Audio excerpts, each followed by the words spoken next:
जब भी एक ट्रेडर मार्केट में मार्केट के मूवमेंट का एनालिसिस करता है तो दो चीज़ें हो सकती हैं, या तो मार्केट अपनी पोजीशन पर स्टे कर रहा हो या उसमें मूवमेंट आ रहे हो। अब मार्केट अपनी पोजीशन पर स्टे कर रहा है तब तो ठीक है, टाइम डिके का बेनिफिट लिया जा सकता है। लेकिन सवाल ये है कि अगर मार्केट मूवमेंट कर रहा हो तब भी क्या टाइम डिके से कुछ बेनिफिट हो सकता है? तो आंसर है यस। अगर वहाँ पर जो मूवमेंट आ रहे हैं तो हमें यह देखना पड़ेगा कि उन मूवमेंट की स्पीड कितनी है। अगर मार्केट में मूवमेंट की स्पीड बहुत ज़्यादा है तो उसके लिए हमें एक अलग तरह की स्ट्रेटजी को स्टडी करना होता है, और वो स्ट्रेटजी हमने स्टडी की थी लास्ट वीडियो में। उसका नाम था लॉन्ग स्ट्रैडल। अगर मार्केट में बिग मूव आ रहे हैं तो लॉन्ग स्ट्रैडल बेटर परफॉर्मेंस देता है। लेकिन अगर मान लीजिए मार्केट या तो बिल्कुल अपनी पोजीशन पर स्टे कर रहा है या उसमें मूवमेंट तो आ रहे हैं बट वो स्लो मूवमेंट आ रहे हैं, तो स्लो मूवमेंट के केस में भी हम लोग क्या कर सकते हैं, टाइम डिके से कुछ बेनिफिट ले सकते हैं। और ऐसी कौन सी स्ट्रेटजी है जो कि मार्केट के एक पोजीशन पर स्टे करने पर और स्लो मूवमेंट पर दोनों जगह पर टाइम डिके का बेनिफिट लेती है? ऐसी ही एक स्ट्रेटजी की बात होगी आज की क्लास में। तो चलिए शुरू करते हैं और समझने की कोशिश करते हैं कि ऐसी कौन सी स्ट्रेटजी है जो टाइम डिके से बेनिफिट करती है।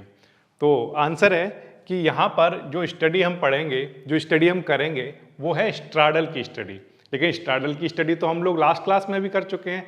हाँ, वो एक लॉन्ग स्ट्रैडल था, और आप लोग स्ट्रैडल के बारे में क्योंकि पढ़ चुके हो तो आपको पता है कि कॉल और पुट ये दोनों वहाँ पर यूज किए जाएंगे, इनके कॉम्बिनेशन को यूज किया जाएगा।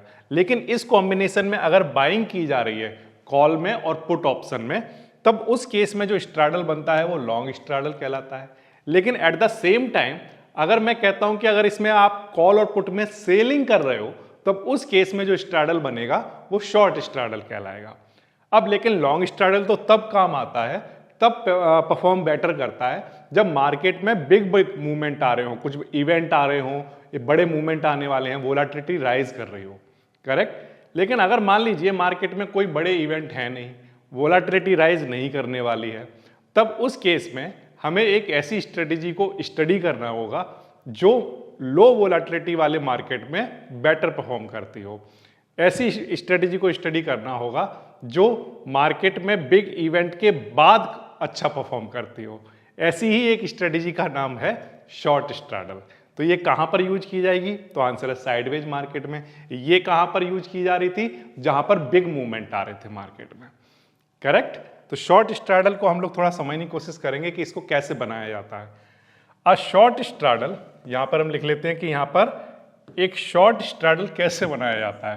तो आंसर है शॉर्ट स्ट्रैडल में एक एटीएम जो एट द मनी जो अंडरलाइंग होगा उसके एटीएम के एक कॉल को हम सेल करेंगे, एट द मनी वाली स्ट्राइक को ही, और एट द मनी वाली स्ट्राइक के ही पुट को हम सेल करेंगे। तो हमने एक कॉल को सेल किया, एक पुट को सेल किया, तो हम कहेंगे कि हमने ये कॉम्बिनेशन जो बनाया है ये कौन सा कॉम्बिनेशन है? तो आंसर है ये शॉर्ट स्ट्रैडल बनके तैयार हो जाएगा। बिल्कुल सिंपल सी स्ट्रेटजी है। शर्त ये है कि जो भी आपने कॉल सेल की है और पुट सेल की है एट द मनी पर, वो दोनों सेम स्ट्राइक पर होनी चाहिए। तो वो हमने ली है, एट द मनी ली है, और वो सेम एक्सपायरी डेट वाली होनी चाहिए। ये कंडीशन अगर आप लेकर चल रहे हो, सेम स्ट्राइक यानी एट द मनी को लेकर चल रहे हो और साथ में सेम एक्सपायरी वाली लेकर चल रहे हो, तो ये जो आपका कॉम्बिनेशन है क्या कहलाएगा? शॉर्ट स्ट्रैडल कहलाएगा। ठीक है, इसको बनाना तो बहुत आसान है। अब इसके बाद शॉर्ट स्ट्रैडल कब अच्छे से परफॉर्म करेगा, हमें कब इसको बनाना चाहिए? तो आंसर है कि this structure is studied when the expectation is that the market remain relatively stable. अगर मार्केट स्टेबल है, स्टेबल का मतलब हो गया बड़े बड़े मूवमेंट उसमें नहीं आ रहे हैं, उसमें मार्केट में मूवमेंट बड़े नहीं आ रहे हैं, या मूवमेंट आ रहे हैं तो उनकी स्पीड इतनी कम है कि वो नेग्लिजिबल है, तो हम कह सकते हैं कि वो रिलेटिवली स्टेबल है। जैसे एग्जांपल के लिए कोई अंडरलाइंग है, धीरे धीरे धीरे धीरे धीरे धीरे बढ़ रहा है, तो आज थोड़ा सा बढ़ा, फिर अगले दिन बहुत थोड़ा सा और बढ़ गया, फिर अगले दिन और बहुत थोड़ा सा बढ़ गया, तो हम कहेंगे वो रिलेटिवली क्या माना जाएगा? उस पर्टिकुलर डे के लिए स्टेबल ही माना जाएगा। ये बात समझ आती है आपको? फिर इसके बाद दूसरी कंडीशन ये है कि जो वोलेटिलिटी है वो क्या हो रही हो? डिक्रीज हो रही हो। अगर वोलेटिलिटी डिक्रीज हो रही है तो अब भी उस केस में इस शॉर्ट स्ट्रैडल से बेनिफिट लिया जा सकता है, ये बेटर परफॉर्म करेगा ये स्ट्रक्चर। ये बात आती है आपको समझ में, ठीक। वोलाटिलिटी का मतलब क्या हो गया, वोलाटिलिटी जब डिक्रीज होती है तो उस केस में वोलाटिलिटी डिक्रीज होने का मतलब हो गया डिमांड कम हो रही है, करेक्ट। डिमांड अगर कम होगी तो क्या होगा, तो आंसर है प्रीमियम का जो प्राइस है वो डिक्रीज होगा। और क्योंकि हमने यहां पर शॉर्ट किया है कॉल को भी और पुट को भी, तो हम तो यही चाहते हैं कि जो प्रीमियम है, जो क्रेडिट हो चुके हैं, वो क्या हो जाएं, डिक्रीज हो जाएं। जितनी प्रीमियम की वैल्यू कम होती जाएगी उतना ही एज अ सेलर हमें बेनिफिट्स मिलेंगे। तो इसलिए हम चाहते हैं कि वोलाटिलिटी क्या हो, डिक्रीज हो मार्केट में जब हमने इसे बना दिया हो। ये समझ आया आपको, ठीक। इसके बाद नेक्स्ट शॉर्ट स्ट्रैडल का हम एक बेसिक एग्जांपल लेते हैं, और ये सारी बातें जितनी भी मैं बताऊंगा वो हाइपोथेटिकल और एजुकेशनल पर्पज से होंगी। मान लो कि कोई एक अंडरलाइंग है XYZ और उसका अभी एट द मनी जो है वो 25,000 पर है, ठीक है, मान ली सर आपकी बात। अब ये क्योंकि एट द मनी है तो हम इसी का ही एक कॉल ऑप्शन क्या करने वाले हैं, सेल, और इसी स्ट्राइक पर हम एक पुट ऑप्शन को क्या करने वाले हैं, सेल करने वाले हैं, ठीक। अगर हमने ऐसा किया तो ये कॉम्बिनेशन क्या बन जाएगा, एक शॉर्ट स्ट्रैडल। मैंने माना कि आपने जो कॉल ऑप्शन को सेल किया है वो एग्जाम्पल पर्पज के लिए ले लेते हैं कि माना कि 200 रुपीज में सेल किया होगा, और 25,000 की जो पुट है वो हमने माना कि 180 रुपीज में सेल किया होगा, एग्जाम्पल पर्पज के लिए, ठीक है। अब इस केस में क्योंकि आपने जो सेल किया है तो ये भी अमाउंट आपके अकाउंट में क्रेडिट होगा, ये भी आपके अकाउंट में क्या होगा, क्रेडिट होगा। तो टोटल आपके अकाउंट में कितना क्रेडिट हो जाएगा, क्योंकि आप सेलिंग कर रहे हो ना, सेल करने पर क्या होता है, क्रेडिट आता है। तो इतना रुपीज का आपके अकाउंट में क्या आ गया, क्रेडिट आ गया। इतना प्रीमियम आपको रिसीव हो गया। किससे रिसीव हुआ, तो आंसर है हमने ये सेल किया है तो किसी ने तो बाय किया होगा, जिसने बाय किया होगा उसने हमें दिया होगा। तो याद करो जब हमने लॉन्ग स्ट्रैडल वाला वीडियो देखा था तो लॉन्ग स्ट्रैडल वाले में हमने यही अमाउंट क्या किया था, पे किया था। तो जो लॉन्ग स्ट्रैडल बना रहा होगा वो पे करेगा हमें, तो हमारे अकाउंट में क्या हो जाएगा, ये क्रेडिट हो जाएगा, और उसके अकाउंट से क्या हो जाएगा, डेबिट हो जाएगा। ये समझ आया आपको। तो 380 रुपीज का हम कहेंगे एक क्वांटिटी पर हमारा क्रेडिट मिल जाएगा 380 रुपीज के आसपास, ठीक है। इतनी बात आ गई समझ में, ये प्रीमियम बना। अब इसके बाद अब क्योंकि शॉर्ट स्ट्रैडल बनाना बिल्कुल बेसिक है, बिल्कुल सिंपल है, आसानी से बना सकते हो, और इसके जो प्रॉफिट पोटेंशियल हैं, है ना, कंसेप्चुअल पर्पज के लिए समझेंगे, कोई गारंटेड नहीं है। ये भी जितनी भी वैल्यूज यहाँ पर लिखी हुई हैं वो भी सिर्फ एक एग्जाम्पल है, हाइपोथेटिकल। तो प्रॉफिट के पोटेंशियल कितने हैं इसमें, तो आंसर है कि जो मैक्स प्रॉफिट हो सकता है वो ये हो सकता है कि जो प्रीमियम हमारे अकाउंट में क्रेडिट हुआ है वो मैक्स है हमारा प्रॉफिट, उससे ज़्यादा नहीं हो सकता। तो एक क्वांटिटी पर जो प्रॉफिट हो सकता है वो 380 का हो सकता है, क्योंकि नेट जो क्रेडिट हुआ है वो 380 का हुआ है, करेक्ट। अब अगर मार्केट मान लो साइडवेज रहता है और एक्सपायरी वाले दिन अगर वो एट द मनी पर ही एक्सपायर हो जाता है, तब जो मैक्सिमम प्रॉफिट हो सकता है वो कितना, 380 पॉइंट का हो सकता है। तो जो मैक्सिमम प्रॉफिट अगर हो रहा है तो उसके लिए दो कंडीशन फुलफिल होनी चाहिए, मीट करनी चाहिए। क्या, occurs if underline expiry exactly at the money strike. जैसे आपने 25,000 पर कोई एक अंडरलाइन था, एट द मनी था ये उसका, ठीक है, XYZ का। अब उसी का आपने इसी का कॉल और इसी का ही आपने पुट को सेल किया था, करेक्ट। तो मान लो यहां पर आपने बनाया था और फिर जब एक्सपायरी वाला दिन आया, चाहे वो वीकली एक्सपायरी हो चाहे मंथली एक्सपायरी हो, जब एक्सपायरी हुई तो एक्सपायरी होने पर अगर यहीं पर एक्सपायरी हो गई तो ये आपका मैक्स प्रॉफिट बनेगा। ये बात आई आपको समझ में। हाँ, अगर एक्सपायरी यहां नहीं हुई, मान लो एक्सपायरी थोड़ा सा आगे कहीं हुई, इधर की तरफ कहीं हुई, तो ये जो प्रॉफिट है ये डिक्रीज होना स्टार्ट हो जाएगा, करेक्ट। लेकिन मैक्स कितना हो सकता है, तो आंसर इतना ही हो सकता है। तो ये एक क्वांटिटी का है। अब एक लॉट में जितनी भी क्वांटिटी है उसका यहां पर मल्टीप्लाई कराया जा सकता है और उससे आपका टोटल प्रॉफिट आपको कैलकुलेट होकर निकल कर आ जाएगा, ठीक है। ये एग्जांपल समझ आया आपको, ठीक है। Both put and call expire without intrinsic value. जितनी भी जो भी आपने कॉल सेल की है और जो भी आपने पुट सेल की है उसमें कोई इंट्रिंसिक वैल्यू नहीं होनी चाहिए, है ना। टाइम वैल्यू तो एक्सपायरी वाले दिन क्या हो जाएगी, जीरो हो ही जानी है, और इंट्रिंसिक वैल्यू भी जीरो हो जानी है। इसका मतलब हम ये कह रहे हैं कि जो कॉल आपने सेल की है, जो पुट आपने सेल की है, वो दोनों वर्थलेस एक्सपायर हो जानी चाहिए। क्या मतलब है सर इस बात का?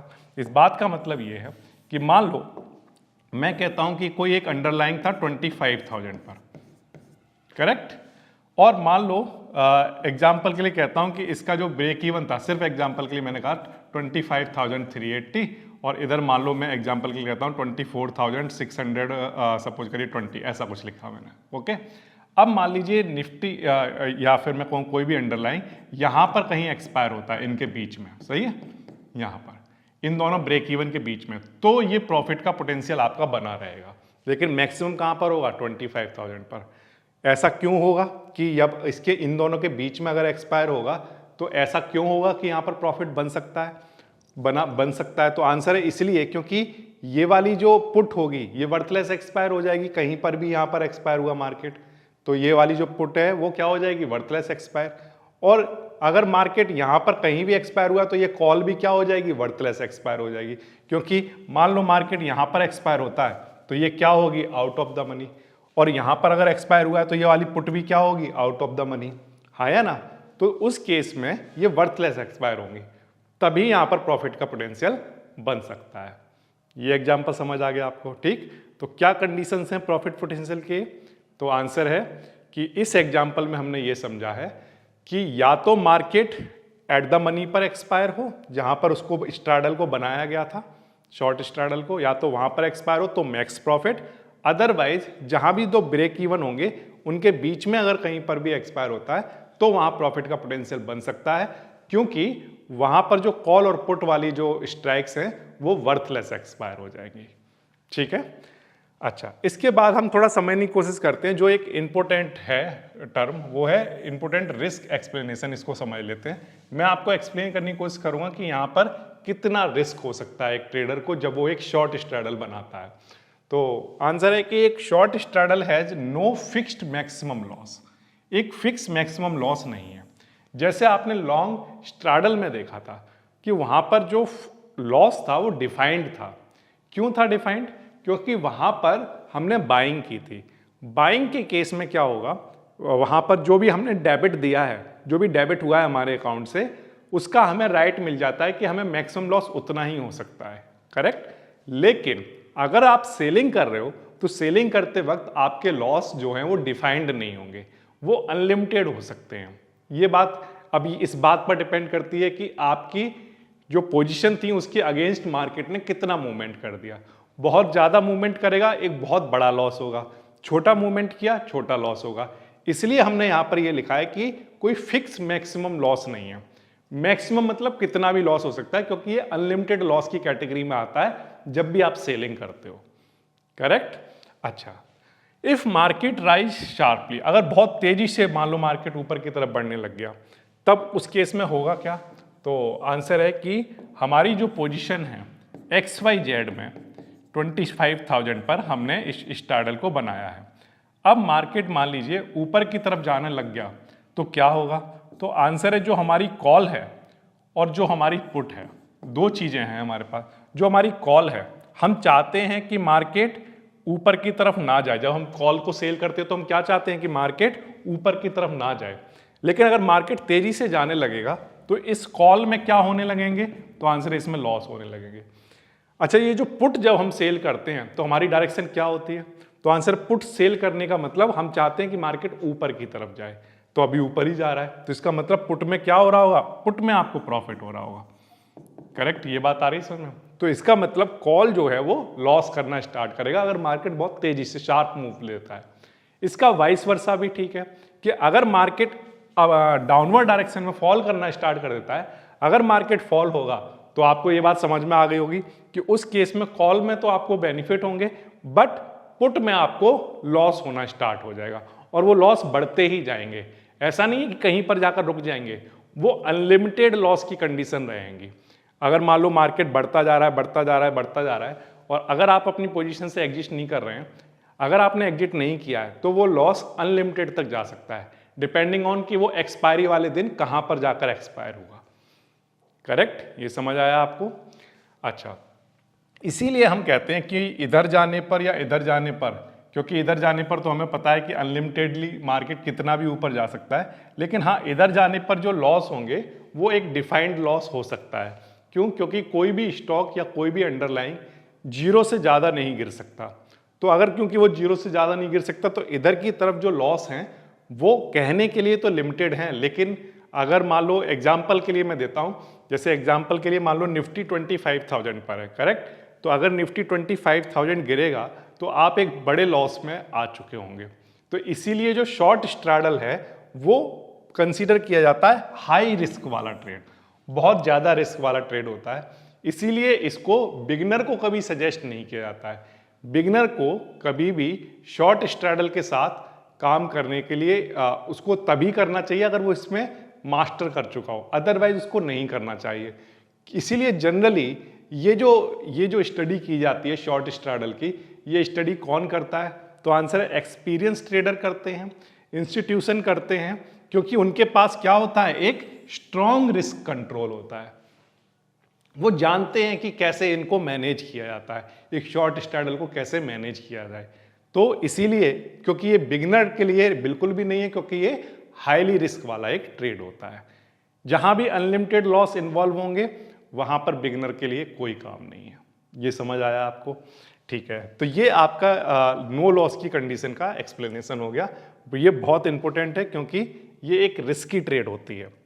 अब इसके बाद हम बात करते हैं ब्रेक इवन पॉइंट्स की, कि इसके ब्रेक इवन कैसे निकाले जाएंगे। तो ब्रेक इवन जो है वो बिल्कुल वैसे ही निकाले जाएंगे जैसे हमने लॉन्ग स्ट्रैडल के केस में निकाले थे। मतलब ये कि 25,000 जो एटीएम है XYG अंडरलाइन का, उसमें जो 25,000 की आपने कॉल है वो सेल की है 200 रुपीज में, और मान लो हमने माना कि 25,000 पर ही हमने क्या किया है? पुट सेल की है 180 रुपीज की। तो जो टोटल जो हमें क्रेडिट रिसीव हुआ है वो कितने का हुआ? 380 रुपीज का हुआ है, करेक्ट। तो अब ब्रेक इवन निकालना बहुत आसान है। जो अपर वाला ब्रेक इवन है, इस साइड वाला, उसको निकालने के लिए आपको क्या करना होगा? इसमें क्रेडिट को ऐड करना है। जो आपकी ऐड द मनी वाली स्ट्राइक है उसी में क्रेडिट को ऐड करा दो। तो अगर आप इसमें ऐड करा दोगे तो कितना ब्रेक इवन बनेगा? 25,380। ठीक है। फिर मान लीजिए आप निकालना चाहते हैं लोअर वाला ब्रेक इवन, तो आपकी जो भी स्ट्राइक है ऐड द मनी वाली, उसमें से आपने अगर अपना क्रेडिट माइनस करा दिया तो आपके पास क्या निकल कर आ जाएगा? लोअर वाला ब्रेक इवन निकल कर आ जाएगा। तो ये तो बहुत आसान है, ये आपने लॉन्ग स्ट्रैडल में भी बनाना सीखा था। बेसिकली ब्रेक इवन पॉइंट हम क्यों निकालते हैं? ब्रेक इवन पॉइंट वो पॉइंट होते हैं जिसके बीच में अगर मान लो ये हमारा जो स्ट्रैडल है ये एक्सपायर हो जाता है इन ब्रेक इवन के बीच में, तब वहां पर प्रॉफिट के पोटेंशियल होंगे। लेकिन अगर ये एक्सपायर होता है ब्रेक इवन के बाद, चाहे अपर वाला हो चाहे लोअर वाला हो, तो उस केस में हमारा जो लॉस हो जाएगा, ये बात ध्यान रखना, प्रॉफिट का पोटेंशियल सिर्फ इन दोनों के बीच में है, लेकिन इनके बाद दोनों साइड में लगभग अनलिमिटेड लॉस होने के चांस रहते हैं। ये बात आती है समझ में? ठीक। अच्छा, लेकिन हाँ ये बात सही है कि इसमें लॉस अनलिमिटेड हो सकते हैं, लेकिन आपको ये रेंज भी जो देते हैं वो ब्रेक इवन ही देते हैं। तो प्रॉफिट के पोटेंशियल भी ऐसा नहीं है कि कम है, बड़े पोटेंशियल हैं। यहाँ से यहाँ तक 380 मूव करना पड़ेगा, यहाँ से यहाँ 380 मूव करना पड़ेगा। तो हम जब भी इसको स्टडी करेंगे तो हम सिर्फ यही चाहेंगे कि एट द मनी जहाँ पर हमने इसको बनाया उसके बाद ये बड़े मूव किसी भी डायरेक्शन में ना करे, ये अपने एट द मनी वाली स्ट्राइक के आसपास ही कहीं पर रहे। अगर मूवमेंट आ भी रहे हैं तो इतने स्लो मूवमेंट हो कि वो इस ब्रेक इवन तक ना पहुंच पाए, ना अपर वाले ब्रेक इवन तक पहुंच पाए ना लोअर वाले पर पहुंच पाए एक्सपायरी वाले दिन तक। जैसे एग्जांपल के लिए मान लो वीकली एक्सपायरी की बात कर रहे हो आप, 7 डेज हैं, तो हम चाहेंगे कि छोटे छोटे मूवमेंट आए। जैसे यहाँ से यहाँ पहुँचने में 380 पॉइंट चाहिए, करेक्ट। तो 380 पॉइंट में हम चाहेंगे कि अब अगर पहले दिन मूव आए भी तो 50 पॉइंट का आ जाए, अगले दिन 50 का आ जाए, फिर अगले दिन वापस से 50 का आ जाए लेकिन रिवर्स डायरेक्शन में आ जाए, फिर से वापस आ जाए, फिर 70 का आया भी या 100 का आया भी तो ऊपर आया, फिर हम चाहेंगे कि अगले दिन वो वापस से 150 नीचे आ जाए, फिर ऊपर चला जाए। तो हम बेसिकली क्या चाह रहे हैं कि हमारा इसी जोन के आसपास रहे, क्योंकि ये हमारा मैक्स प्रॉफिट का जोन है। ये समझ आया आपको? ठीक, ये एग्जाम्पल हो गया कि किस तरह से हम ब्रेक इवन पॉइंट्स को समझ सकते हैं। अब इसके बाद बात करते हैं कि इसका पे ऑफ ग्राफ कैसा दिखता है। तो ये तो बहुत ही आसान है, हमने अभी अभी समझ लिया कि जो ब्रेक इवन का जो जोन है, इस ब्रेक इवन का जोन में प्रॉफिट का पोटेंशियल है, करेक्ट। और इसमें जो मैक्स प्रॉफिट का पोटेंशियल है वो कहाँ पर है कि अगर मार्केट एक्सपायर हो जाता है कहाँ पर, एट द मनी पर। तो ये हमारा मैक्सिमम प्रॉफिट का जोन है, जो कि हमारे एग्जाम्पल के अकॉर्डिंग अगर हम देखें तो यहाँ पर कितना बनता है, एक क्वांटिटी पर 380 के आसपास, करेक्ट। लेकिन अगर मान लो मार्केट एक्सपायरी वाले दिन ब्रेक इवन से ऊपर की तरफ कहीं निकल जाता है तो इस साइड में हमारे अनलिमिटेड लॉस होंगे, अनलिमिटेड लॉस होने का पोटेंशियल है। बट इस साइड में लिमिटेड इसलिए है, क्यों, क्योंकि जो अंडरलाइंग है उसकी स्ट्राइक जीरो हो सकती है, जीरो से ज्यादा नहीं हो सकती, जीरो से ज्यादा नीचे नहीं गिर सकता, करेक्ट। तो इधर अनलिमिटेड, इधर लिमिटेड। बट ये जो लिमिटेड कहने के लिए लिमिटेड है, ये दरअसल ये भी बहुत बड़े लॉस है। तो ग्राफ तो कितना सिंपल सा है, ब्रेक इवन के बीच में आपको यहाँ पर हायर मिल जाएगा, एक सबसे हाईएस्ट वाला मैक्स प्रॉफिट वाला जोन मिला, वहां से आपके ब्रेक इवन तक जाते जाते प्रॉफिट डिक्रीज होना स्टार्ट होंगे और फिर लॉस होना स्टार्ट हो जाएंगे। तो इसीलिए हम कहते हैं कि ये जो शॉर्ट स्ट्रैडल की स्ट्रेटेजी है, इसमें ये जो स्ट्रक्चर आप देख रहे हो, ये स्ट्रक्चर क्या बताता है? तो आंसर ये स्ट्रक्चर बताता है कि ये स्ट्रेटेजी एक वोलाटिलिटी सेलिंग की स्ट्रेटेजी है, हाँ या ना। क्योंकि हमने किस पर दाव लगाया है, हमने दाव लगाया है इस बात पर कि मार्केट में जो वोलाटिलिटी है वो डिक्रीज होगी। अगर मार्केट में वोलाटिलिटी डिक्रीज हुई है यानी कि हमने हाई वोलाटिलिटी पर इसको सेल किया है, अब हम ये सोच रहे हैं कि मार्केट जो है वो किधर जाएगा, नीचे की तरफ, मतलब वोलाटिलिटी कहाँ जाएगी, नीचे की तरफ, लो होना स्टार्ट होगी। लेकिन इस बात को ध्यान रखना, हमने हाई वोलाटिलिटी को सेल कर रहे हैं और लो वोलाटिलिटी पर जाकर इसको बाय करेंगे। तो हम हाई से लो वोलाटिलिटी के बारे में सोच रहे हैं, इसीलिए हमने कहा कि ये वोलाटिलिटी सेलिंग वाला स्ट्रक्चर है। अगर वोलाटिलिटी पहले हाई थी तो प्रीमियम हाई होंगे एट द मनी पर, करेक्ट। उस केस में हमने इसको सेलिंग किया, उस केस में जब सेलिंग की, फिर इसके बाद हम चाहते हैं कि वोलाटिलिटी लो हो जाए जिससे कि ये एट द मनी के आसपास ही मार्केट मूव करता रहे। तो उससे क्या होगा, ये ब्रेक इवन वाला जो जोन है, ब्रेक इवन के बीच वाला जोन, इसी में ही मार्केट बना रहेगा एक्सपायरी वाले दिन, और उस केस में प्रॉफिट का पोटेंशियल बन सकता है। ये समझ आया आपको ये वाला एग्जाम्पल? ठीक है। अब इसके बाद नेक्स्ट हम लोग बात करते हैं कि लॉन्ग स्ट्रैडल जब हमने देखा था तो लॉन्ग स्ट्रैडल की शेप और इस वाले स्ट्रक्चर में क्या डिफरेंस है। तो आंसर ये जस्ट बिल्कुल अपोजिट है। जैसे यहाँ पर जो इसके प्रॉफिट के जो जोन हैं वो इसके इस केस में लॉस के जोन थे। तो लॉन्ग स्ट्रैडल में आप क्या चाहते थे, लॉन्ग स्ट्रैडल में आप चाहते थे कि ब्रेक इवन क्रॉस हो जाए, करेक्ट। लेकिन शॉर्ट स्ट्रैडल में आप क्या चाहते हो कि ब्रेक इवन क्रॉस मत हो। तो दोनों में बस यही डिफरेंस है। तो फिर से फटाफट से आप रिवाइज भी कर सकते हैं इस चीज को। शॉर्ट स्ट्रैडल में आप क्या चाहते हैं कि ब्रेक इवन के बीच में रहे, जबकि लॉन्ग स्ट्रैडल में आप क्या चाहते हो कि ब्रेक इवन को क्रॉस कर जाए।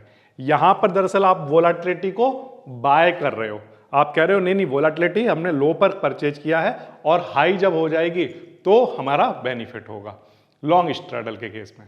और यहां पर जबकि आप उल्टा कर रहे हो, आप कह रहे हो यहां पर हमने वोलाटिलिटी को क्या कर दिया है, सेल कर दिया कि नहीं नहीं वोलाटिलिटी सेल हो गई, अब लो ही रहेगी। ये समझ आया? तो इस तरह से आप इनके कंपैरिजन करा सकते हो।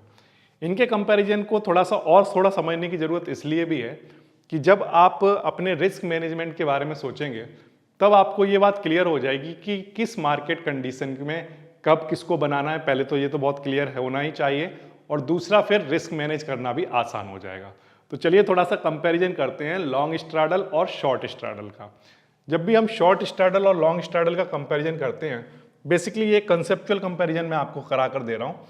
इसमें हम किन किन पॉइंट को कवर करेंगे, हम कवर करेंगे वोलाटिलिटी का व्यू कैसा है, मैक्स लॉस क्या है, मैक्स प्रॉफिट कितने हैं, टाइम डिके का क्या रोल है, और रिस्क का लेवल कैसा है।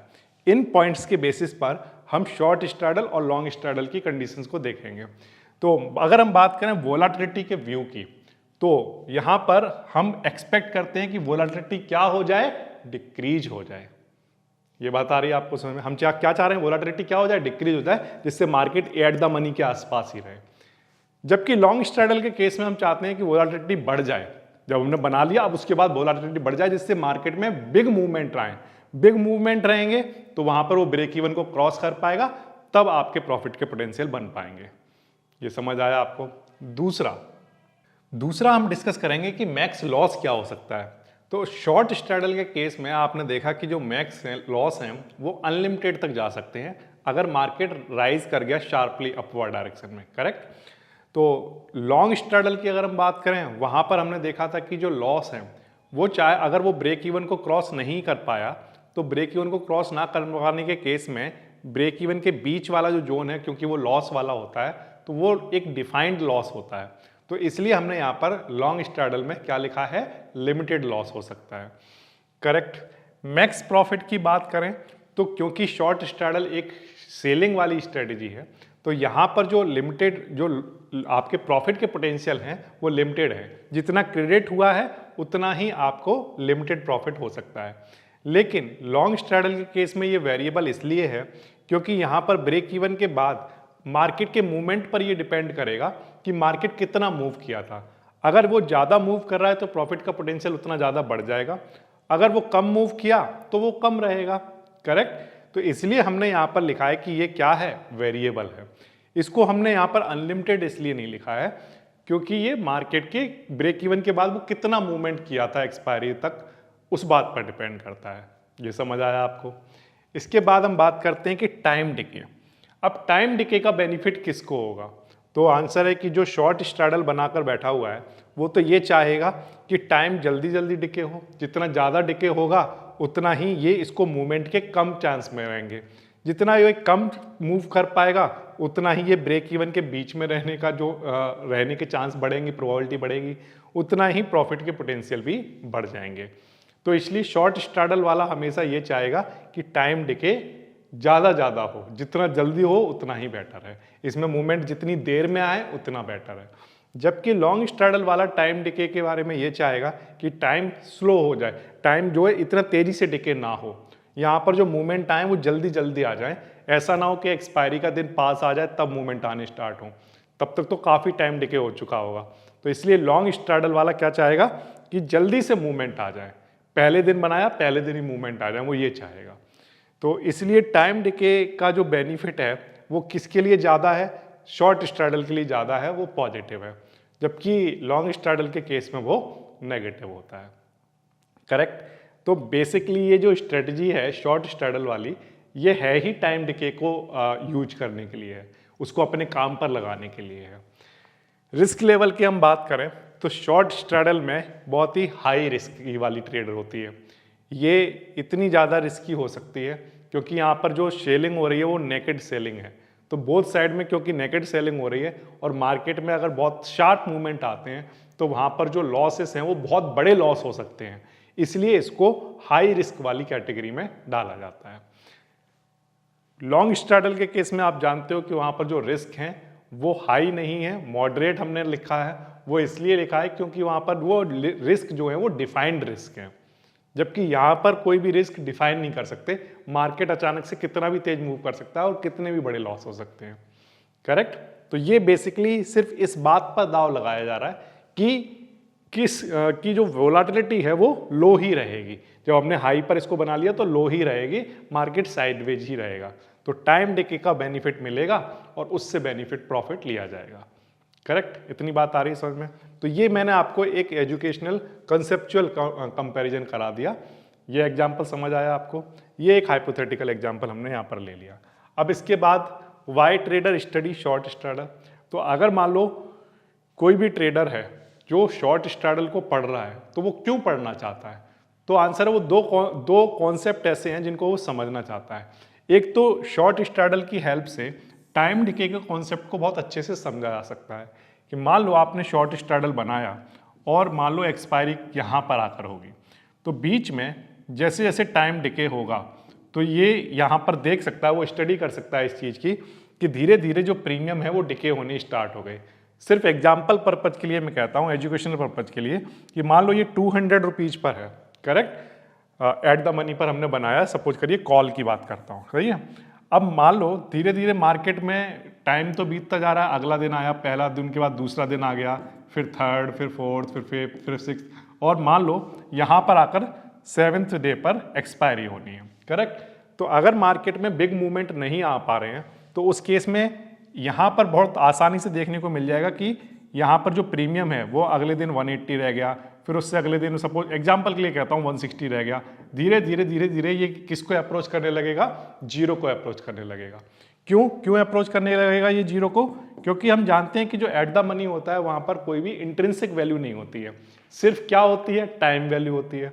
और टाइम वैल्यू जो है वो डिके होने के साथ साथ आपका जो प्रीमियम है वो जीरो को अप्रोच करने लगेगा, क्योंकि एक्सपायरी वाले दिन टाइम वैल्यू जो होती है वो जीरो हो जाती हैं। जितने भी ऑप्शंस वहां होंगे उनके पास या तो इंट्रिंसिक वैल्यू होंगी या वो वर्थलेस एक्सपायर हो जाएंगे। तो इसलिए यहाँ पर टाइम डिके के कॉन्सेप्ट को समझने के लिए ये जो ट्रेडर हैं वो क्या करते हैं, इस शॉर्ट स्ट्रैडल की स्टडी करते हैं। इससे उनको बोथ साइड के टाइम डिके का कॉन्सेप्ट समझ में आ जाता है। करेक्ट। फिर वोलाटिलिटी कॉन्ट्रैक्शन के अगर कॉन्सेप्ट को भी समझना चाहते हैं तो भी इसमें शॉर्ट स्ट्रैडल को स्टडी किया जा सकता है।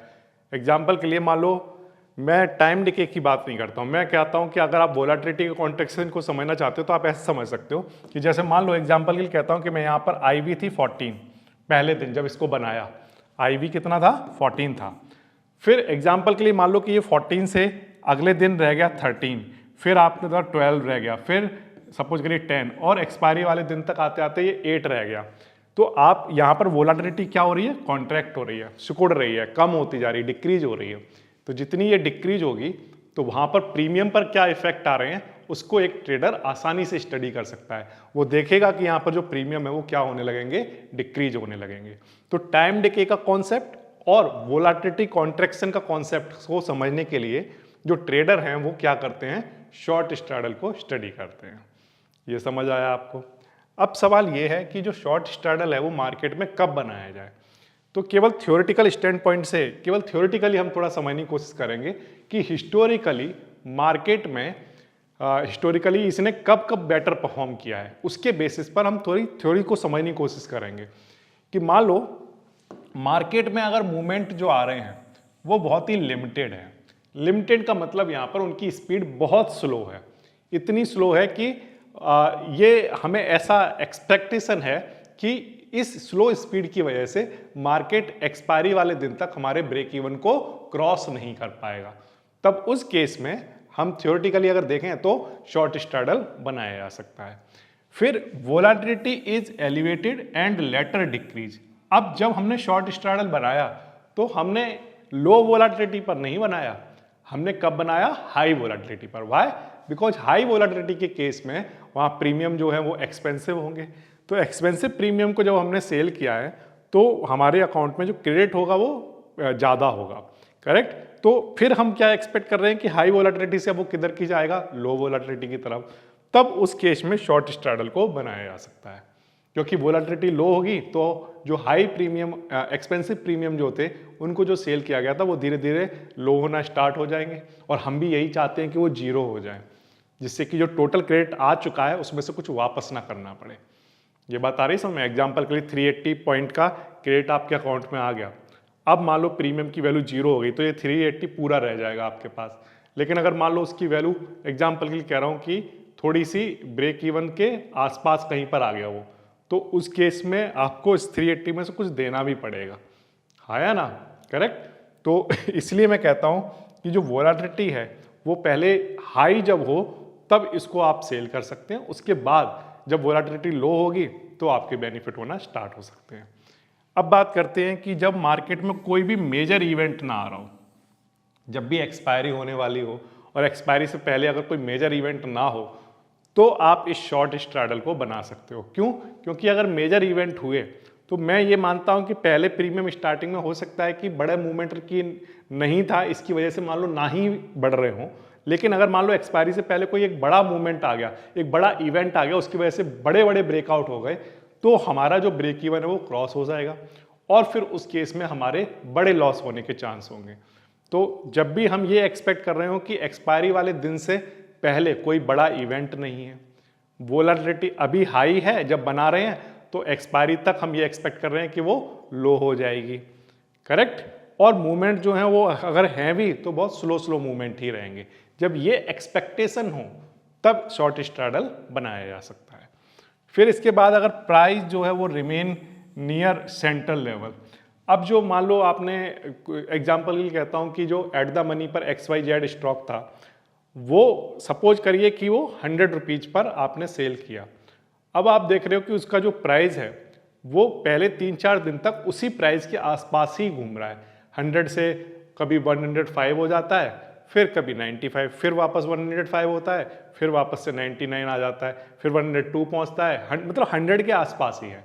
तो जब प्राइस जो है वो एक सेंट्रल लेवल के आसपास ही घूम रहा हो, तब भी हम शॉर्ट स्ट्रैडल बना सकते हैं, क्योंकि वो दिखाता है कि मार्केट जो है वो साइडवेज है, ना ऊपर की तरफ बढ़ना चाहता है ना नीचे की तरफ गिरना चाहता है। ये समझ आया आपको? इसीलिए हम कहते हैं कि ये जो कंडीशन है, इन पर क्या किया जा सकता है, शॉर्ट स्ट्रैडल बनाया जा सकता है। लेकिन इन कंडीशन के होने के बाद भी ये बात ध्यान रखना कि ये कोई गारंटी नहीं है कि अगर आपने इन कंडीशन में बनाया तो आपका प्रॉफिट का पोटेंशियल बनेंगे। नो, इन कंडीशंस में भी आपका रिस्क है और आपको लॉस हो सकता है। ये केवल थ्योरेटिकली ये कुछ कंडीशन है जहां पर जो फेवरेबल हैं, जहां पर हिस्टोरिकली इसने बेटर परफॉर्म किया है, तो वो केवल कंडीशंस मैं आपके सामने रख रहा हूं। ठीक है, अब इसके बाद व्हेन नॉट टू यूज, कब इसे यूज नहीं करना है। तो आंसर है कि जब ये पता चल गया कि कब यूज करना है, तो अब ये भी क्लियर हो गया कि कब नहीं करना है। जैसे एग्जांपल के लिए कि अगर मार्केट में बड़े बड़े ट्रेंड आ रहे हो, एक स्ट्रॉन्ग ट्रेंड है किसी भी पर्टिकुलर डायरेक्शन में, इस डायरेक्शन में, अपवर्ड डायरेक्शन में, या फिर मार्केट बहुत तेजी से गिर रहा है, तो उस केस में ये शॉर्ट स्ट्रैडल आपको बड़ा लॉस करा सकता है। तो इसलिए आपको स्ट्रॉन्ग ट्रेंड में कभी भी इसको यूज नहीं करना है। कोई भी सडन न्यूज है, वो इवेंट आ रहे हो पास में, तब भी इसको नहीं बनाना है। वोलाटिलिटी अगर बहुत तेजी से एक्सपेंड हो रही है, तब भी नहीं बनाना है। तो पहली चीज तो ये याद रखनी है कि लो वोलाटिलिटी पर तो इसको बनाया नहीं जाएगा, हाई पर बनाया जाएगा। लेकिन हाई के बाद भी और हाई होने के चांस कभी भी हो सकते हैं, तो इस बात को हमें ध्यान रखना है। करेक्ट? तो अगर वोलाटिलिटी एक्सपेंड हो और भी फर्दर, तो इसको नहीं बनाना चाहिए। लार्ज डायरेक्शनल मूव आ रहे हो, ये मैं आपको बता चुका हूं कि अगर बड़े बड़े ब्रेकआउट आ रहे हैं अपवर्ड डायरेक्शन में या डाउनवर्ड डायरेक्शन में, तब भी इस शॉर्ट स्ट्रैडल को नहीं बनाना चाहिए, क्योंकि तब ये बहुत ही रिस्की पोजीशन हो जाएगी। ठीक है, तो इस रिस्क एनालिसिस को आपको समझना चाहिए, ये आपको समझ में आना चाहिए कि हाँ, ये कुछ कंडीशंस हैं जिनमें ये नहीं करना है। यहीं पर एजुकेशन का काम आता है, ये बात ध्यान रखना। यहाँ पर ये जो वीडियो बनाई जा रही है वो इसीलिए बनाई जा रही है कि कौन सी कंडीशन में इसको यूज नहीं करना है, जिससे कि आपको बहुत बड़ा रिस्क ना हो जाए। करेक्ट? तो मैं थोड़ा सा समझने की कोशिश करता हूँ कि कौन कौन सी कॉमन मिस्टेक्स हैं जो एजुकेशनल पर्पज से समझने की कोशिश करेंगे कि जो बिगिनर कर सकता है, उसको हमेशा अवॉइड करना चाहिए और हमेशा इस अनलिमिटेड रिस्क वाली कंडीशन को समझ के रखना चाहिए। कौन कौन सी हैं वो? जनरली जो बिगिनर है वो हो सकता है कि इग्नोर कर रहा हो वोलाटिलिटी के रिस्क को, इवन एक्सपीरियंस ट्रेडर भी, कि अगर वो वोलाटिलिटी के रिस्क को अगर वो इग्नोर कर रहा है, तो वोलाटिलिटी आईवी जो है वो बहुत तेजी से भी एक्सपेंड हो सकती है, इतनी तेजी से एक्सपेंड हो सकती है कि जो रिस्क है वो बहुत ज़्यादा बढ़ सकता है। तो इसलिए वही वोलाटिलिटी को कभी भी, वोलाटिलिटी के रिस्क को कभी भी इग्नोर नहीं करना चाहिए। दूसरी इंपॉर्टेंट बात यह है कि आप मार्केट जो है वो साइडवेज रहेगा, ये सिर्फ आप अज्यूम कर रहे हो, आपने एनालिसिस नहीं किया है, आपके पास कोई प्लान नहीं है, सिर्फ आप अज्यूम कर रहे हो कि नहीं नहीं मार्केट तो साइडवेज रहेगा। लेकिन आप ये किसके बेसिस पर कह रहे हो कि मार्केट साइडवेज रहेगा? आपका हम पास एक एनालिसिस होना चाहिए अच्छा, तो उसके बेसिस पर ही आप ये कह सकते हो कि मार्केट साइडवेज है। लेकिन अगर आपके पास कोई एनालिसिस नहीं है, आप अज्यूम कर रहे हो, तब भी उस केस में आपको अनलिमिटेड रिस्क होने के चांस हैं, अनलिमिटेड लॉस होने के चांस बने रहेंगे। फिर इसके बाद एक इंपॉर्टेंट चीज की, अगर आप अंडर एस्टिमेट कर रहे हो सडन मूव, आपको लग रहा है कि मार्केट अभी साइडवेज है और साइडवेज ही रहेगा क्योंकि आपको लग रहा है ऐसा, लेकिन मूव मार्केट में कभी भी बड़ा आ सकता है, तो आप उसको कभी भी अंडर एस्टिमेट मत करो कि नहीं ये तो 5 दिन से साइडवेज चल रहा था, अब छठे दिन भी वो साइडवेज ही रहेगा। ऐसा आपका एनालिसिस किए बिना अगर आप अज्यूम करके चल रहे हो, तो आप अंडर एस्टिमेट कर रहे हो बिग मूव को। वो बिग मूव कभी भी आ सकते हैं और उस केस में अनलिमिटेड लॉस हो सकते हैं। फिर इसके बाद बात करते हैं कि treating premium received as safe. Generally ये एक कॉमन मिस्टेक है कि जो सेलिंग जब आप करते हो, तो सेलिंग करते वक्त फिर आपको लगता है कि अब तो हमें अकाउंट में क्रेडिट आ गया है तो वो अब सेफ है। नो, वो जो आ चुका है अकाउंट में वो तो जाएगा ही, उससे ज़्यादा भी जा सकता है अगर आपने सही से एनालिसिस नहीं किया है। तो वो सेफ नहीं है, जो क्रेडिट रिसीव हो गया वो सेफ नहीं है, वो भी जीरो हो सकता है, उससे बाद आपको लॉस भी हो सकता है, आपको अपनी जेब से भी पैसा देना पड़े। क्योंकि सेलिंग के टाइम पर ये तो सबको अच्छा लगता है कि हाँ पैसा आ रहा है, लेकिन वो जा उससे ज़्यादा भी जा सकता है कभी भी। अगर एक बिग मूव की ज़रूरत होती है वो जा सकता है। Correct. Not understanding the unlimited risk. अब हमेशा कैलकुलेशन होनी ही चाहिए कि कितना रिस्क हो सकता है लॉट के हिसाब से।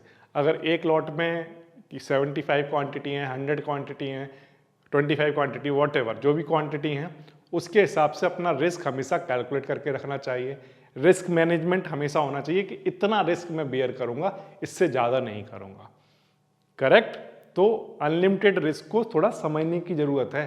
अनलिमिटेड का मतलब होता है कि आप पूरा वाइप आउट हो सकते हो एक दिन में, तो उसको रोक कर रखना यही सबसे बड़ी ज़रूरी चीज़ है। यहीं पर एजुकेशन काम आती है, जब आप क्या समझना स्टार्ट कर देते हो, अनलिमिटेड रिस्क को। अगर आप अनलिमिटेड रिस्क को समझना स्टार्ट कर दोगे तो फिर आप मार्केट में ये चीज़ें नहीं करोगे कि आप एजम्पशन बेस्ड मार्केट में ट्रेडिंग कर रहे हैं। करेक्ट। तो ये आपका कुछ कॉमन मिस्टेक्स हैं। इसके बाद हम बात करते हैं सबसे इंपॉर्टेंट चीज़, वो है ग्रीक। ये एक इंपॉर्टेंट कॉन्सेप्ट होता है किसी भी ट्रेडिंग स्ट्रेटजी के लिए। ग्रीक्स की अगर हम बात करें तो क्योंकि यहाँ पर शॉर्ट स्ट्रैडल के केस में सेलिंग की बात हो रही है, हमने दो ऑप्शन क्या किए, सेल किए हैं एट द मनी पर। तो सेलिंग के केस में जो ग्रीक हमारे फेवर में काम करता है वो है थीटा। थीटा यहाँ पर कैसा होता है, पॉजिटिव होता है। तो जिसने ये शॉर्ट स्ट्रैडल बनाया है, जैसे जैसे टाइम डिके होता जाएगा ये पोजीशन को बेनिफिट करेगा थीटा। करेक्ट। ये आपने ऑप्शन ग्रीक्स वाली वीडियोस देखी होंगी तो आपको पता होगा कि थीटा किस तरह से वर्क करता है। तो जैसे जैसे टाइम डिके होता है थीटा अपना काम करता रहता है और सेलिंग वाली पोजीशन में प्रॉफिट होता है या बेनिफिट्स हो सकते हैं आपको। बाकी के अगर आप किसी भी आप ऑप्शन ग्रीक की बात करोगे, चाहे गामा की बातें करो, चाहे वेगा की बात करो, चाहे डेल्टा की बात करो, ये इन पोजीशन के अगेंस्ट काम करेंगे, कर सकते हैं। कैसे? जैसे वेगा जो होता है वो क्या होता है, नेगेटिव। यहाँ पर जो ग्रीक जो वेगा नेगेटिव है ये क्या दिखाता है, ये दिखाता है कि अगर वोलेटिलिटी राइज हुई, ठीक, तो वोलेटिलिटी राइज होने पर ये नेगेटिव से क्या होना स्टार्ट हो जाएगा, पॉजिटिव। क्योंकि वेगा की वैल्यू बढ़ेगी ना, अगर आईवी की वैल्यू बढ़ेगी तो ये पॉजिटिव होना स्टार्ट हो जाएगा। मान लो एग्जांपल के लिए कोई चीज यहाँ पर नेगेटिव है तो फिर नेक्स्ट क्या होगा, तो आंसर है कि जैसे ही आईवी बढ़ेगी वो नेगेटिव से क्या होना स्टार्ट हो जाएगा, पॉजिटिव। यस और नो? तो जैसे जितना वो ज़्यादा पॉजिटिव होगा उतना ही वहाँ पर रिस्क बढ़ जाएगा सेलिंग के केस में, क्योंकि प्रीमियम के जो प्राइस हैं वो बढ़ने स्टार्ट हो जाएंगे। जैसे जैसे आईवी बढ़ेगी प्रीमियम बढ़ेगा, जबकि सेलर क्या चाहता है कि प्रीमियम घटे, जीरो को अप्रोच करे, जबकि यहाँ पर उल्टा होगा। तो इस वेगा से बच के रहना पड़ेगा अगर आईवी राइज हुई तो। करेक्ट। डेल्टा जो है वो स्टार्टिंग में न्यूट्रल है। वाई? बिकॉज आपने एक पुट को भी सेल किया है और एक कॉल को भी सेल किया है। तो जब आपने शॉर्ट स्ट्रैडल बनाया तो क्योंकि एक नेगेटिव वाली साइड है एक पॉजिटिव वाली साइड है, तो वो लगभग एक दूसरे को न्यूट्रल कर रहे होंगे। तो स्टार्टिंग में वो जीरो रहेगा। अगर वहाँ पर कुछ मूवमेंट नहीं आए तब भी ये डेल्टा जीरो के आसपास ही रहेगा। लेकिन अगर मार्केट में किसी भी एक डायरेक्शन में मूवमेंट आएंगे तो उस केस में जो डेल्टा की वैल्यू है वो 0.5, क्योंकि जो एट द मनी था वो स्टार्टिंग में 0.5 था, अब वहाँ से चेंज होना स्टार्ट हो जाएगी। ये इस बात पर डिपेंड करेगा कि मूव किस डायरेक्शन में आए हैं। इस डायरेक्शन में आएंगे तो पॉजिटिव 0.5 से 1 की तरफ अप्रोच करने लगेगा, और अगर इस डायरेक्शन में मूव आएंगे तो नेगेटिव की तरफ अप्रोच करने लगेगा। ये इस बात पर डिपेंड करेगा। करेक्ट। ये बात समझ में आती है डेल्टा कैसे काम कर रहा है। अब सवाल ये है कि डेल्टा हमारे प्रीमियम के प्राइस को तो बढ़ाता है जैसे जैसे अंडरलाइंग मूव करती है, लेकिन दरअसल गामा जो है वो उसकी स्पीड को बहुत तेजी से बढ़ाता है, वो डेल्टा को एक्सेलरेट करता है और डेल्टा प्रीमियम को एक्सेलरेट करता है। करेक्ट। तो हमारा जो मेन प्रॉब्लम है वो डेल्टा नहीं है, हमारा जो मेन प्रॉब्लम इसमें रहेगा वो गामा रहेगा। कौन मेन प्रॉब्लम है, हमारा मेन दुश्मन कौन है, gamma. Why? Because it is negative. ये नेगेटिव है यहाँ पर, और ये नेगेटिव होने से क्या फायदा हो, हमें क्या लॉस हो सकता है, क्या नुकसान है इससे हमें। तो आंसर है कि गामा जब भी नेगेटिव होगा तो सेलिंग की कंडीशन में वो वहां पर शार्प मूवमेंट लेकर आ सकता है। जैसे ही आईवी बढ़ रही है तो गामा अगर मान लो प्राइस बढ़ा तो गामा उसको इतनी तेजी से पुश करेगा कि उसे एक्सेलरेट कराने की कोशिश करेगा। तो जो प्रीमियम 10-20 रुपए का था वो हो सकता है कि बढ़कर 100, 200, 300 बहुत तेजी से बड़े प्रीमियम में एक शार्प मूवमेंट लेकर आ सकता है। कौन? गामा। तब उस केस में इस स्ट्रेटजी के अंदर बड़े लॉस हो जाते हैं। गामा जब भी एक्सेलेरेट करता है, गामा जब भी ब्लास्ट करता है, ये बात आ रही है समझ। तो sharp price movement increases loss. तो बेसिकली हम इस स्ट्रेटजी में गामा को शॉर्ट करना चाहते हैं। हम क्या कह रहे हैं, हम कह रहे हैं नहीं नहीं गामा ब्लास्ट नहीं होगा। गामा को हमने क्या किया, शॉर्ट किया। शॉर्ट किया मतलब हम कह रहे हैं गामा नहीं बढ़ेगा, वो कैसा रहेगा, लो रहेगा। वो नेगेटिव है, नेगेटिव ही रहेगा, वो पॉजिटिव की तरफ नहीं बढ़ेगा। ये बात आ रही है आपको समझ में। तो इसीलिए जो शॉर्ट स्ट्रैडल वाली स्ट्रेटजी है, इसको हमने कहते हैं कि हमने एक तो वोलेटिलिटी को शॉर्ट कर दिया है, हम कह रहे हैं कि वेगा की वैल्यू नहीं बढ़ेगी, और हमने गामा को भी क्या कर दिया है, शॉर्ट गामा। ठीक है, गामा भी शॉर्ट हुआ और वोलेटिलिटी भी शॉर्ट हुई, दोनों में से कोई भी बढ़ने वाला नहीं है।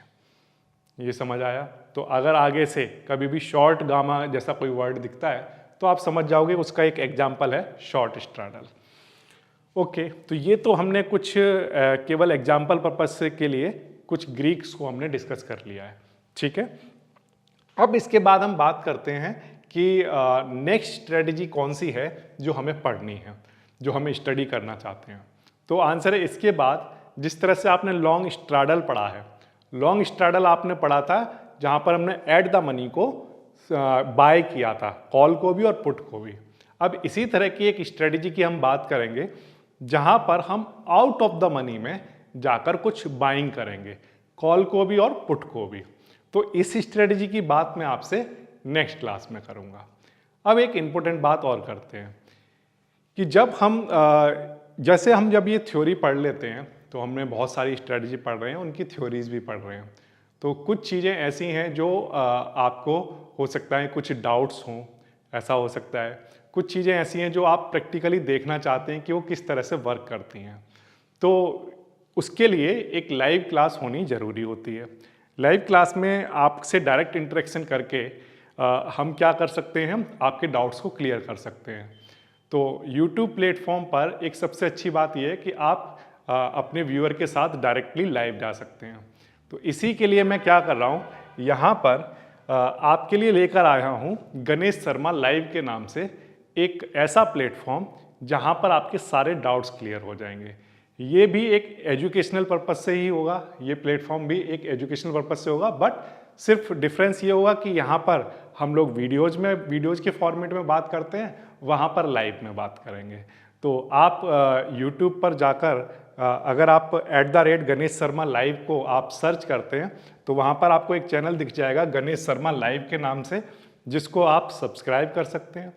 और अगर आप चाहते हैं कि आपको ये छोटे छोटे से जो डाउट आ जाते हैं ये ना रहें, तो वहाँ पर आप सिर्फ सब्सक्राइब वाले बटन पर आपको क्लिक करना है। उसके लिए आपको कोई कॉस्ट नहीं लगती है, वो फ्री ऑफ कॉस्ट होता है। तो आप इसे सब्सक्राइब कीजिए जिससे कि आपके सारे डाउट्स मैं क्लियर कर पाऊँ और कुछ अच्छे एडजस्टमेंट, रिस्क मैनेजमेंट कैसे किए जा सकते हैं इन स्ट्रेटजी में, उनको आपको सिखा पाऊँ। तो मैं मिलता हूँ आपसे नेक्स्ट वीडियो में। इस चैनल का जो लिंक है वो डिस्क्रिप्शन में गिवन है, वहाँ से आप इस चैनल को सब्सक्राइब कर सकते हैं। मैं मिलूँगा आपसे नेक्स्ट वीडियो में जहाँ पर हम लोग लॉन्ग स्ट्रैंगल की बातें करेंगे और समझने की कोशिश करेंगे कि वो शॉर्ट स्ट्रैंगल से किस तरह से डिफरेंट है और किस तरह से वहाँ पर शॉर्ट स्ट्रैंगल के कंपैरिजन में रिस्क मैनेजमेंट किए जा सकते हैं। तो मैं मिलूँगा आपसे नेक्स्ट वीडियो में। उम्मीद कर रहा हूँ कि आप इस वीडियो को बहुत पसंद करेंगे, और अगर आपको लगता है कि हाँ इस वीडियो में शॉर्ट स्ट्रैडल आपको बहुत अच्छे से समझा पाया हूँ, तो प्लीज़ आपसे रिक्वेस्ट करूँगा कि इस वीडियो को शेयर ज़रूर करना। वीडियो में पूरा एजुकेशनल कॉन्सेप्ट को लेकर इस बात को ध्यान में रखकर बनाया गया है कि ये एक बिगिनर के लिए है, क्योंकि जो सेलिंग वाले कॉन्सेप्ट हैं वो बहुत ही रिस्की होते हैं। तो बिगिनर को ध्यान में रखकर सिर्फ वही बातें बताई गई हैं जो एक बिगिनर के लिए ज़रूरी हैं। तो उम्मीद करता हूँ कि आप इन बातों को अच्छे से समझेंगे, और बहुत ही जल्दी कोशिश करूँगा कि किसी भी चीज़ को XYZ ना कहना पड़े। वो प्रोसेस में चल रहा है, समझने वाले समझ गए होंगे। तो मैं मिलता हूँ आपसे नेक्स्ट वीडियो में। Thank you.